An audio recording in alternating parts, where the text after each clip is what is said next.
The options in treatment of keratoconus are as varied as the rainbow colors, and hence the second slide. As we are running short of time, we'll keep it as an overview and hopefully have some discussions. There are two main problems in keratoconus when we're trying to treat these patients. Of course, the progression if they are progressing, and many of them, especially the early keratoconus, they always want visual rehabilitation. They're always asking for better vision.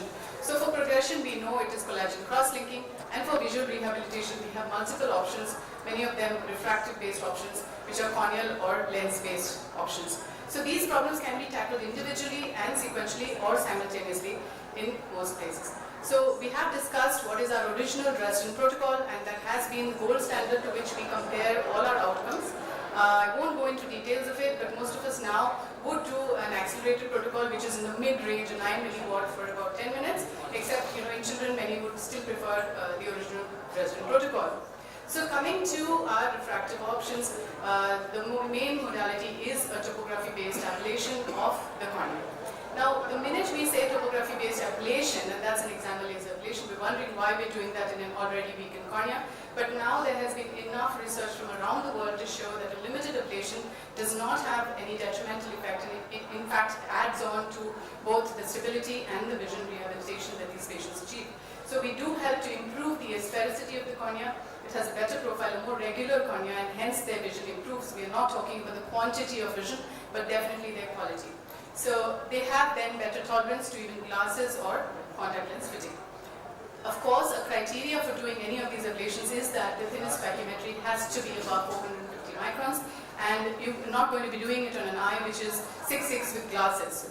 We're trying to improve for those patients who do not reach a 6/6 vision with their glasses. In this area, there are a number of various terms or protocols, and I'll just run through a few of them because the names may or may not be familiar. The most original one was the Athens protocol, which was by Professor Kanellopoulos and group, where they did a partial topography guided PRK. So please remember, we say partial because it is not a full correction of the refractive error, and we'll discuss into how much we correct, followed by a cross-linking.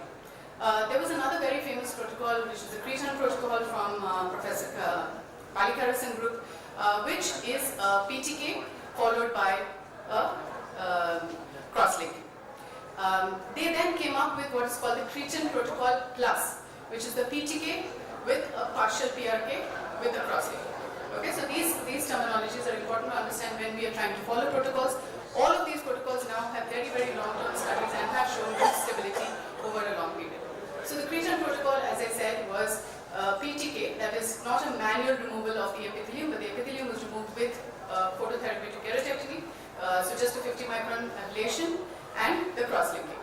So how would this then help? So we understand that yes, a topography guided removal of a minimal amount of stroma would help in regularizing the cornea. But how will just a removal of the epithelium by PTK help in regularizing the cornea? So if you remember, in keratoconus, very often at the apex of the cone, the epithelium is thinner than in the other areas. So if you are uniformly removing a 50 microns epithelium using a PTK, we are removing some amount of stroma in that area as well. So that is the basis from what the Cretan protocol does help. At Narayana Nethralaya, we have come up with another protocol which is now called the TREC protocol, which is also a PTK and a cross-linking. This is done on the Schwind platform, unlike the Cretan protocol, which is done mainly on the Wavelight platform. So the difference between these two protocols is that both of them are a PTK. The Cretan protocol is on the Wavelight platform. It is about a 6.5 millimeter zone of ablation and works extremely well when you have a very well-centered cone, because the ablation is central, the cone is central, obviously it's going to help to flatten the cornea. The challenge is when you have a decentered cone, which very often happens in keratoconus, then if you're ablating bank centered, it's not going to help you regularize the cone that much. So that's where the TREC has a little bit of an edge. We do have now published papers on it, where basically you can decenter the cone. So we'll talk about this a little bit in detail. We start with the topography guided partial PRK. The most common platforms used for this are the Wavelight and the Schwind. I do not have any financial interest on these platforms. Please remember, again, I would like to reiterate, it is never a full correction unless it's an extremely small refractive error. We usually limit our ablation, maximum ablation, to around 40, not 50 microns, other than the epithelium. And the aim is not to once you have taken your maps on the topolizer, which is similar to a pentacam but it's linked to the machine, once you have that, we have to export those directly to the wavelight platform, and you get what is called an ablation profile. This is just an overlay to try and understand how it's ablating, but this is what you see on the machine. So you have to enter the refraction. Here we've kept the refraction as 0. If you see the top line there, it's kept as 0. And then we are looking at ablation. What does this mean? We are trying to understand how much would need to be ablated just to regularize the cornea, not to correct any refractive error. And sometimes in keratoconus patients specifically, just to try and regularize the cornea, you will already be crossing 40-50 microns. So there's no way you can add on a refractive error. But so these conditions, these procedures are limited to fairly early keratoconus, and in some of them you may be able to do a partial correction. Usually you would do about half of the sphere and half of cylinder. If the cylinder is too high, you may have to correct less than that, but limit your ablation to 40 to 50 microns.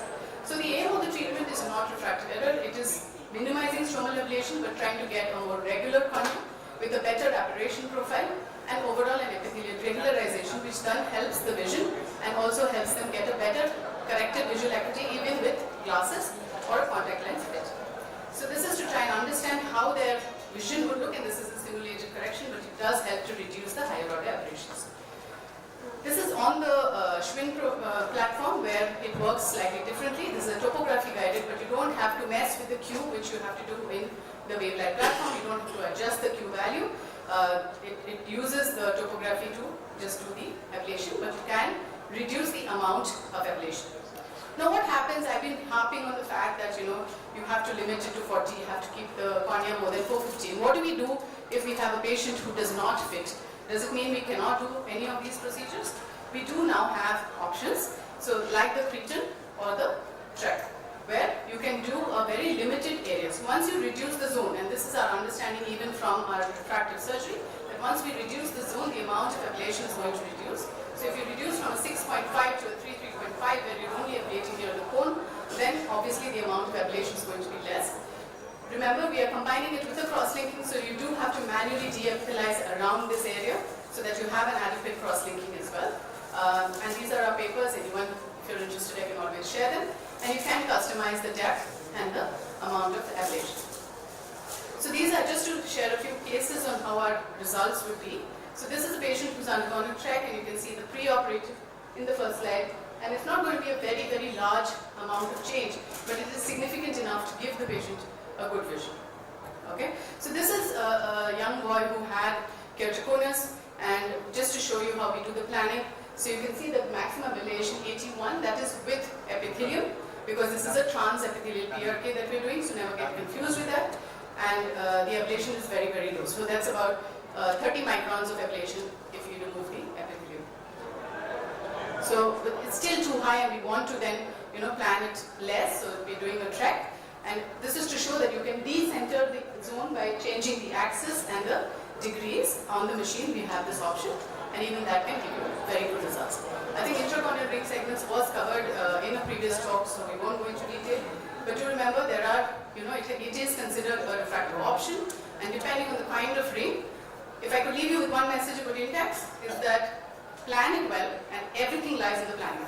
You have a central cone, you're going to put two symmetric rings. You have an asymmetric cone, you're going to put a thicker ring down and a thinner ring up. You have a highly decentered cone, you're going to put a single ring. But the area where Intex really, or any form of intracorneal ring segments really helps, is in post-LASIK ectasia, where it really supports that cornea and has extremely good results. So this is the kind of outcomes that you can expect. I'll stop here in the interest of time and be happy to take any questions. Thank you. Thank you, Sharon. I think we'll open the floor for questions for the speakers if you would like to discuss anything.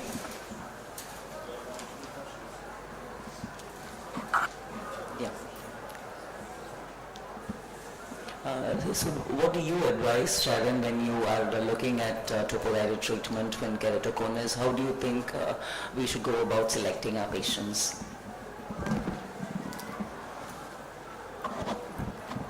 So first thing is, maybe this fine. First thing, of course, we prefer to avoid any such treatments in pediatric age group if possible, unless there's any extraneous reason, and usually there isn't. So it's mainly for it's fine. So it's mainly for young adults.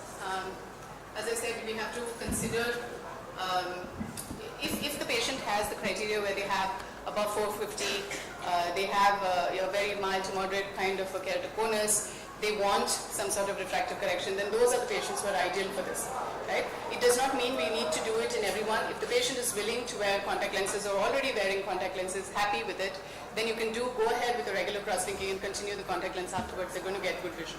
So you have to see the patient's requirement as well. It's not really a blanket on it. Most importantly, as ma'am very nicely showed in her algorithm, allergy is something which really needs to be controlled very, very well before any of these procedures. Otherwise, they do have wound healing problems, scarring, things like that. So. Thank you, Sharon. I think I have one question for Bhaskar. What's your youngest patient, Bhaskar? I have two problems when I'm looking at pediatric cross-linking. One is the reliability of corneal topography imaging in these patients, and with younger patients, I don't know how young is what you see, and how do you look at topography imaging in these patients. Now, I rightly agree with you that looking at enhancement, especially they're looking at say 3 or 4 years post cross-linking for an early on you've done in their end of their first decade, and the collagen already compacts as a healing sequelae to the collagen cross-linking. How do you look at monitoring for these patients?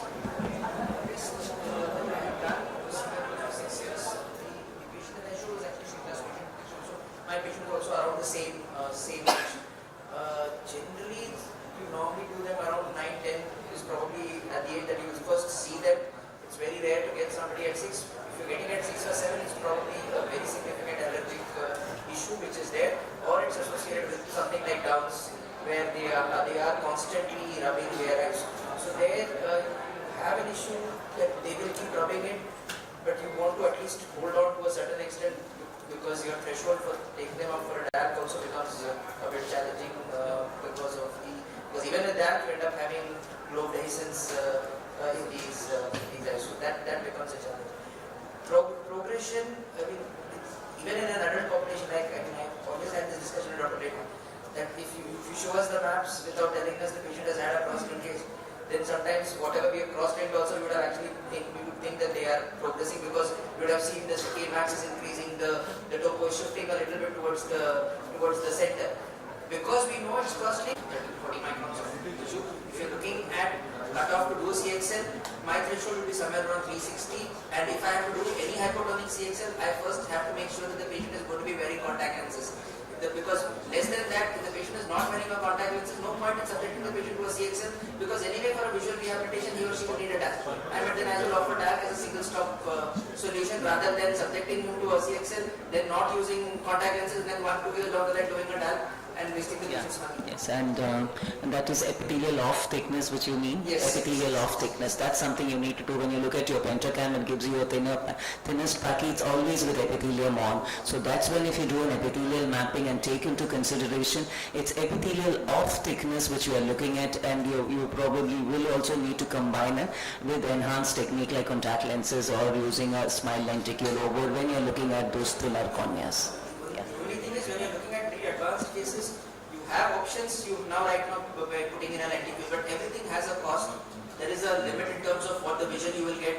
They might still need to use contact lenses, versus if you've done enough DAGs, you sometimes feel that you might give them faster vision at lesser cost. So that decision making sometimes becomes a bit of a challenge. I think we need to wind up.